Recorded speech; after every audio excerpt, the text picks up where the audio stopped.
Hello বন্ধুরা, শুরু করছি দ্য ভিলেন্স লাভ পার্ট 2। ওদের কথার মাঝে বাসটা এসে থামতেই সুস্মিতা আর এক মুহূর্তও দেরি করলো না। তড়ি ঘড়ি করে প্রীতির হাত ধরে টানতে টানতে বাসে তুলে নিল। বাসটা ধীরে ধীরে চলতে শুরু করলো।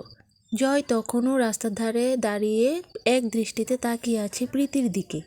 ঠোঁটের কোণে হালকা একটা মুচকি হাসি। বাসটা যত দূরে যেতে লাগলো, জয়ের চোখের দৃষ্টি তত গভীর হতে লাগলো।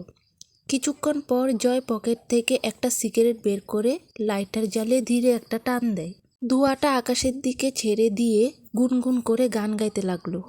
জয়ের গুনগুন গান গাওয়া শুনে ওর বন্ধুরা একে অপরের দিকে তাকিয়ে হেসে ওঠে। অর্ক হেসে বলল, কিরে বন্ধু, গলে গেলি নাকি? সায়ন ঠান্ডা করে বলল, ভিলেন থেকে হিরো হওয়ার প্ল্যান নাকি? জয় মুচকি হেসে মাথায় হাত দিয়ে চুলগুলো এলোমেলো করতে করতে বলল, কি জানি। তার চোখে তখনও সেই নীল চোখের মেয়েটার ছায়া। ওদিকে বাসের ভিতরে সুস্মিতা আর নিজেকে সামলাতে পারল না। সে প্রীতিকে বকা শুরু করলো, তোকে কতবার বলেছি চুপ থাকতে, তুই আমার কোনো কথাই শুনলি না। প্রীতি রাগে ফেটে পড়ে বলল, কি শুনবো বলতো? ওরা আমাদের দিকে ওইভাবে তাকিয়ে থাকবে, এভাবে কথা বলবে, আর আমরা চুপ করে সব সহ্য করব? জানলার পাশে বসে থাকা প্রীতির চোখে এখনও রাগের ছাপ স্পষ্ট। হঠাৎ সে ঘুরে সুস্মিতার দিকে তাকিয়ে বলল, আচ্ছা, ওই ছেলেটাকে যে বাইক দিয়ে আমাদের পথ আটকে দিল? সুস্মিতা একটু চুপ করে রইল। তারপর গম্ভীর হয়ে বলল, ওই ছেলেটাই ওদের গ্রুপের লিডার, নাম জয়। আর ওর সাথে যারা ছিল, আদিত্য, অর্ক, সায়ন, সৌরভ, সবাই ওর খুব ক্লোজ ফ্রেন্ড। সুস্মিতার কথা শেষ হতেই প্রীতি ভ্রু কুঁচকে জিজ্ঞেস করে, কিন্তু ওদেরকে এত ভয় পেতে হবে কেন? ওরা এমন কি করবে যে সবাই ওদের ভয়ে চুপ করে থাকে? সুস্মিতা একবার চারপাশে তাকায়, তার চোখে স্পষ্ট ভয়। সে ধীরে ধীরে বলে, তুই ওদের চিনিস না প্রীতি। এই এলাকার সবাই ওদের নাম শুনলেই ভয় পায়। জয় শুধু একটা নাম না, এই এলাকার একটা আতঙ্ক। সুস্মিতা যেন আরও কিছু বলতে যাবে, ঠিক তখনই হঠাৎ করে বাসটা ব্রেক কষে থেমে যায়। ওদের বাড়ির কাছে এসে গেছে। সুস্মিতা একটু তাড়াহুড়ো করে বলল, বাকি কথা কাল বলবো, এখন চল। প্রীতি আর কিছু না বলে মাথা নেড়ে বলল, ঠিক আছে। দুজনে ধীরে ধীরে বাস থেকে নেমে গেল। রাস্তার ধারে নেমে কিছুক্ষণ একে অপরের দিকে তাকিয়ে রইল। সুস্মিতা হালকা হেসে বলে, কাল কলেজে দেখা হবে। প্রীতিও মুচকি হেসে বলে, হ্যাঁ, কাল দেখা হবে। তারপর দুজনে আলাদা পথে হাঁটা ধরে। বাড়ির দরজা খুলে ভেতরে ঢুকে প্রীতি সোজা ডাইনিং টেবিলের কাছে গিয়ে তার বইয়ের ব্যাগটা রেখে দিল। তারপর ক্লান্ত শরীরটা নিয়ে এসে সোফায় হেলান দিয়ে বসে পড়ে। মুখে এখনও রাগের ছাপ স্পষ্ট। ঠিক তখনই রান্নাঘর থেকে প্রীতির মা বেরিয়ে এসে তার পাশে বসলেন। মেয়ের মুখটা ভালো করে দেখে মৃদু স্বরে জিজ্ঞেস করলেন, কি হয়েছে তোর? রেগে আছিস কেন এত? প্রীতি একটু মুখ ঘুরিয়ে বলল, আগে বলো বাবা কোথায়? প্রীতির মা হালকা অবাক হয়ে বললেন, তোর বাবা এখনো আসেননি মা। প্রীতি আর কিছু না বলে মুখটা অন্যদিকে ঘুরিয়ে নিল। ঠিক আছে, বাবা আসলেই বলবো। তার কণ্ঠে ছিল রাগ, কিন্তু কোথাও একটা অজানা অস্থিরতাও লুকিয়েছিল।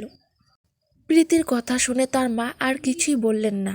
তিনি যেন ভালো করে জানেন, যতই জিজ্ঞেস করুক না কেন, এখন প্রীতি কিছুই বলবে না। হালকা একটা নিঃশ্বাস ফেলে চুপচাপ উঠে আবার রান্নাঘরের দিকে চলে গেলেন। প্রীতি সোফায় হেলান দিয়ে বসে রইল। চোখে মুখে রাগ, কিন্তু মনে হাজারো চিন্তা, কারণ সে জানে যা কিছুই হোক, এই সব কথা সে সবার আগে তার বাবাকেই বলবে। ছোটবেলা থেকেই তার সব কথা, সব অভিমান, সব রাগ সবার আগে শোনে তার বাবা। মায়ের সাথে তার সম্পর্ক ভালো হলেও এই এক জায়গায় সে সবসময় একই রকম, বাবার না এলে কিছুই বলা যাবে না। বেলা তখন প্রায় 3টার কাছাকাছি। হঠাৎ গেটের বাইরে হর্নের শব্দ ভেসে এলো। অর্ণব দৌড়ে গিয়ে গেট খুলতেই দেখল জয় বাইক নিয়ে দাঁড়িয়ে আছে। অর্ণবের মুখে সাথে সাথে একটা মিষ্টি হাসি ফুটে উঠল। দাদা, এসেছো? জয় বাইক থেকে নেমে একটা ছোট্ট টিফিন ব্যাগ অর্ণবের হাতে ধরিয়ে দেয়। অর্ণব খুশিতে উজ্জ্বল হয়ে বলে, দাদা, তোমার মনে আছে আমি সকালে পিৎজার কথা বলেছিলাম? জয় হালকা হেসে বলল, হ্যাঁ, মনে থাকবে না কেন? আমার ছোট্ট ভাই কিছু চেয়েছে, আর সেটা আমার মনে থাকবে না? ঠিক তখনই বাড়ির ভেতর থেকে অর্ণবের মায়ের গলা ভেসে এলো, ওই লোফারটা এতক্ষণে বাড়ি এসেছে? মায়ের কথা শুনে অর্ণবের মুখটা মুহূর্তে ম্লান হয়ে গেল। সে রাগে জবাব দিল, তোমাকে কতবার বলেছি মা, দাদাকে এসব বলবে না? জয় কিছু না বলে চুপচাপ দাঁড়িয়ে রইল। তার মুখে হালকা হাসি থাকলেও লোকের ভিতরে কোথাও একটা কষ্ট লুকিয়ে আছে। ছোটবেলায় এক ভয়ঙ্কর দুর্ঘটনায় জয় তার মা বাবাকে হারায়। সব কিছু এক মুহূর্তে বদলে যায়। তখনই জয়ের মামা তাকে নিজের বাড়িতে নিয়ে আসেন। কিন্তু জয়ের মামি বিরক্ত হয়ে বললেন, পরের ছেলেকে আমরা কেন পালন করব?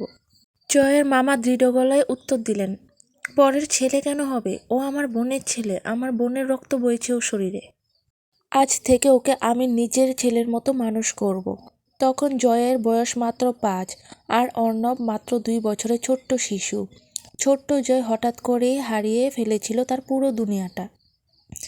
কিন্তু তার মামা সুভাষ রায় কখনোই তাকে আলাদা চোখে দেখেননি। নিজের ছেলের মতোই আগলে রেখেছেন, নিজের বুকের ভেতর জায়গা দিয়েছেন। জয়ের কাছে তার মামাই হয়ে উঠেছিল বাবা, বন্ধু আর আশ্রয়। কিন্তু সবাই এমন ছিল না। জয়ের মামি সীমা কখনোই তাকে মেনে নিতে পারেননি। তার চোখে জয় ছিল পরের বাড়ির ছেলে। প্রতিটা কথায়, প্রতিটা আচরণে সে যেন বুঝিয়ে দিত এই বাড়িতে জয়ের জায়গাটা ঠিক নিজের না। এই পুরো দুনিয়ায় দুজন মানুষ ছিল যারা জয়কে নিঃস্বার্থভাবে ভালোবাসত। একজন তার মামা, আরেকজন তার ছোট্ট মামাতো ভাই অর্ণব। অর্ণব ছোট হলেও তার ভালোবাসাটা ছিল একদম নিখাদ। জয় যখনই কষ্ট পেত অর্ণব এসে জড়িয়ে ধরত। দেখতে দেখতে অনেকগুলো বছর কেটে যায়। জয়ের বর্তমান বয়স 24, অর্ণবের বর্তমান বয়স 21। অর্ণব প্রীতিদের সাথে একই কলেজে পড়ে।